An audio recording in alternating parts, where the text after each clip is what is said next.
રોજ 2 વાગે આજે 1 વાગે પતી ગયું બહુ કહેવાય નહીં સાંભળે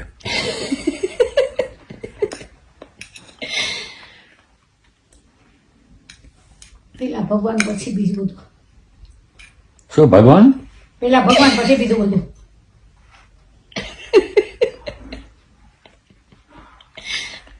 ભગવાનને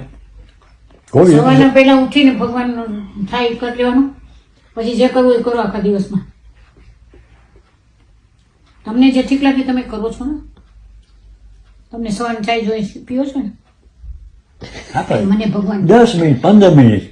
કે સામા માણસ અડધો કલાક હોય કલાક હોય તમારી પણ બીજા માણસ તો અડધો દિવસ તો વેસ્ટ કરે છે હું ક્યાં કોઈ આડિયા હું કઈ ટીવી જોવાય નહીં રૂમમાં તો ખાલી પડ્યું જઈને જોવાનું ને એ તો આજે આજે શું લગભગ રોજ ખાલી પડ્યું છે ના રોજ નીંદર નથી જાય હોતા છે અને ધ્યાન ગયા તમને ના પડે જોવાની ટીવી ઉપર મંદિર છે ત્યાં બેસીને પૂજા કરતી હોય તો અહીંયા બેસી ગઈ છે હોટેલમાં